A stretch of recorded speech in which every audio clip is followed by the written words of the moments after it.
be the new WWE World Heavyweight Champion getting one of the most extra entrances I have ever seen. Naomi coming out with the disco ball and us proving why Fastlane is probably the most pointless pay-per-view in all of the yearly pay-per-view calendars that we have.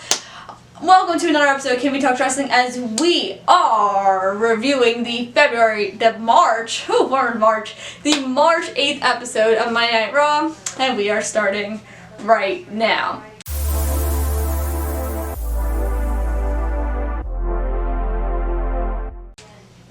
This Raw was awful. Nothing made sense. And Miz, we don't need to hear you crying anymore. Raw started out with Miz crying that it wasn't fair that, well, he lost the title last week. He didn't think it was fair that he was placed in the match after the cramps, and him constantly saying he wasn't ready to compete. Wanted that rematch, and Miz, you lost. And this entrance, they had such a promo package with the lightning and the pyro. Oh my lord. The match though maybe went 10 minutes and Bobby Lashley picked up the win just like he was supposed to. But as we're about to prove, Fastlane is probably the most pointless pay-per-view of the whole WWE calendar year. Because after this, Drew was saying how he thinks that he should be the #1 contender and he should just wrestle Bobby Lashley at Wrestlemania. Sheamus then attacked him from behind, setting up a no disqualification match between Sheamus and Drew McIntyre. And if you've watched our show the last couple weeks, you know that I have been saying for months that Sheamus and Drew McIntyre in a no DQ match should be the WrestleMania match. WWE didn't want this to happen on Raw. Also did not want this to happen. And we didn't have a winner. We did not have a winner because Sheamus picked up the steps, Drew McIntyre picked up the steps, and they collided. And WWE referees just said, you know what? They can't compete. It's over. Ring the bell. It's a no DQ. How does it end? It's a no DQ match. Obviously, it looks like this match is setting up for Fastlane, but if you are not doing Drew McIntyre versus Bobby Lashley at WrestleMania, then what are you doing? And just looking at it from a broader picture, they have 2 championship matches next week on Raw. Riddle versus Ali, and the tag team championship match between the Hurt Business and the New Day. First of all, this tag team match has no build. What makes New Day the #1 contenders? Ali and Riddle at least has a story, but these are 2 key matches that you could have had next Sunday at the pay-per-view. So this pay-per-view just makes no sense to have. It gets in the way, it ruins the stories, and hello, WrestleMania is literally 3 weeks after Fastlane. WWE, what are you doing? But before we get to that coughing up ending, let's talk about the giant disco ball Naomi had on her head, because it was the #1 contenders, Lana and Naomi, versus Shayna Baszler and Nia Jax, and Nia Jax came out with Reginald. I know something happened on Friday between them. Nia Jax likes Reginald. Looks like we're carrying over the Endo Amore storyline from like 4 years ago.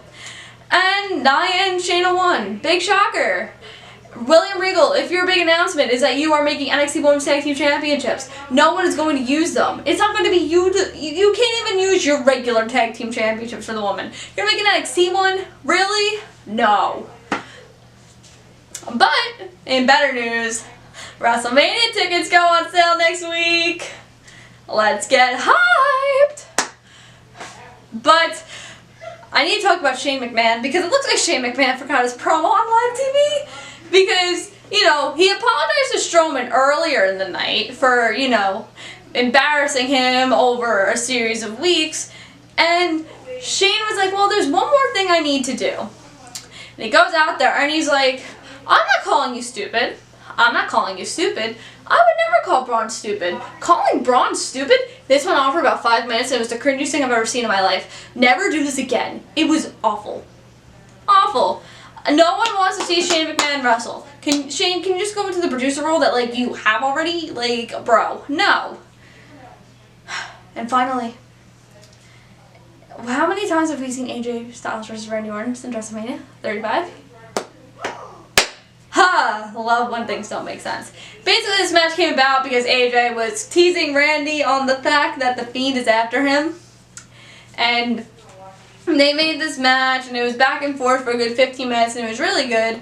And then, out of nowhere, well, not out of nowhere, you hear Alexa Bliss laughing, and she's in, like, the circle, the summoning circle, and then she rolls the Jack in the Box. She goes, not yet, puts it down, lights a match, and Orton starts coughing up the black stuff again. AJ gets the win, and Raw ends with Alexa just laughing at Orton again.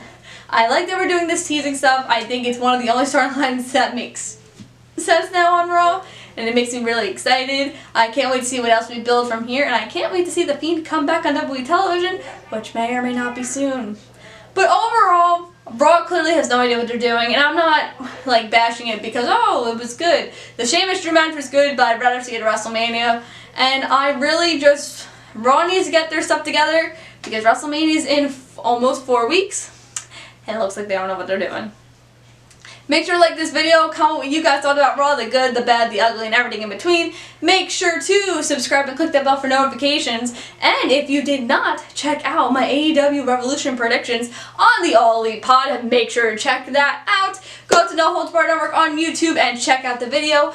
Or you can check it on Apple Podcasts, Spotify, and anywhere else you get your podcast. I will see you guys all Thursday with our Dynamite review. Bye!